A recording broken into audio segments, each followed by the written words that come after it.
Hi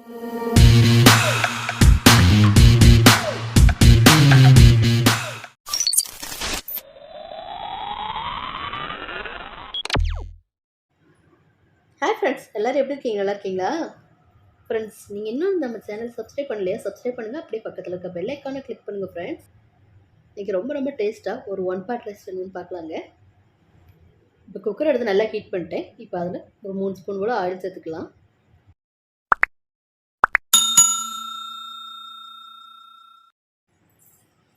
இப்போ oil நல்லா heat ஆகிடுச்சுங்க. இதில் ஸ்பைசஸ் எல்லாம் போட்டு பொரிச்சிக்கலாங்க.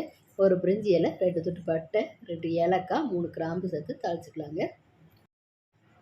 இப்போ இந்த ஸ்பைசஸ் கூடயே 1 ஸ்பூன் கடுகு சேர்த்துக்கலாங்க. அடுத்ததாக 1 ஸ்பூன் ஜீரகம் சேர்த்துக்கலாங்க. இது கூட ஒரு 4 வரமிளகாவை கிள்ளி சேர்த்துக்கலாங்க. பெரிய சைஸ் கூட ஒரு 5 பூண்டு எடுத்து சின்ன சின்ன பீஸாக கட் பண்ணி இப்போ நம்ம கூட சேர்த்துக்கலாங்க. ஒரு விரல் அளவுக்கு இஞ்சி எடுத்து வெள்ளைப்பூடு கட் பண்ண மாதிரி சின்ன சின்ன பீஸாக கட் பண்ணி அதையும் உள்ளே சேர்த்துக்கலாங்க. 2 ஸ்பூன் அளவுக்கு கடலைப்பருப்பு எடுத்துருக்கேங்க. இப்போ நம்ம அதையும் சேர்த்துக்கலாங்க. இது எல்லாத்தையுமே நம்ம ஆயிலில் நல்லா வதக்கி கொடுத்துக்கலாங்க.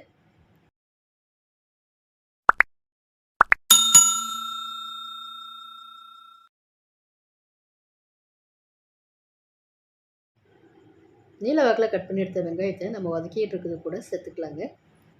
கூடவே 4 கீரை எடுத்த பச்சை மிளகாவை சேர்த்து கலந்து கொடுத்துக்கலாங்க. இப்போ நம்ம சேர்த்துருந்த வெங்காயம் நல்லாவே வதங்கி வந்துடுச்சுங்க. அடுத்ததாக இது கூடவே ஒரு 7 தக்காளி பழத்தை மிக்ஸி ஜாரில் நல்லா மையாக அரைக்காமல் லைட்டாக திப்பியாக அரைச்சி சேர்த்துக்கலாங்க. தக்காளி எல்லாத்தையுமே உள்ளே சேர்த்ததுக்கப்புறம் தக்காளியோட பச்சை வாசனை போட்டுங்க. அது வரை நல்லா கலந்து கொடுத்துக்கலாங்க.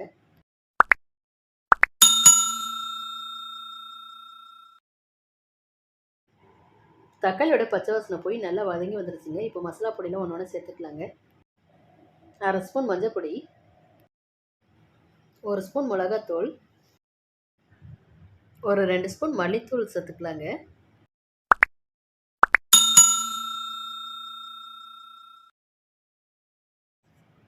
ஒரு ஸ்பூன் கறி மசாலா தூள்,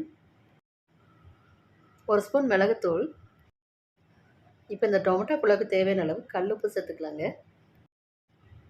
கல் உப்பு சேர்த்ததுக்கப்புறம் மசாலாவும் வெங்காயம் தக்காளியும் எல்லாம் ஒன்று சேர நல்லா கலந்து கொடுத்துக்கலாங்க. இப்போ நம்ம சேர்த்துருந்த மசாலாவும் வெங்காயம் தக்காளியும் எல்லாம் ஒன்று சேர நல்லா கலந்து கொடுத்துட்டாங்க.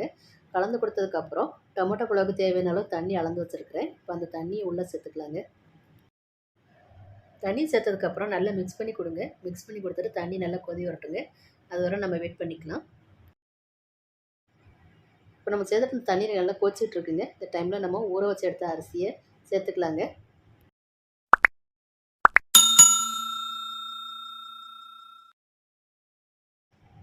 இப்போ இந்த டொமேட்டோ புலாவுக்கு கொஞ்சமாக மல்லி எடுத்து சின்ன சின்ன பீஸாக கட் பண்ணிவிட்டு சேர்த்துக்கோங்க. சேர்த்துட்டு நல்லா கலந்து கொடுத்துக்கலாங்க. மல்லியில் சேர்த்து நல்லா கலந்து கொடுத்ததுக்கப்புறம் 1 ஸ்பூன் நெய் சேர்த்து அதையும் நல்லா கலந்து கொடுத்துக்கலாங்க. கடைசியாக நெய் சேர்த்து நம்ம கலந்து கொடுக்கறதுனால இந்த டொமேட்டோ புலாவ் நல்ல மணமாகவும் ரொம்ப டேஸ்ட்டாகவும் இருக்குங்க. மிளகாத்தூள் மிளகுத்தூள்லாம் சேர்த்து செஞ்சுருக்கிறதுனால இந்த டொமேட்டோ புலாவ் சாப்பிட்றதுக்கு சும்மா கார சாரமாக டேஸ்ட்டாக இருக்குங்க.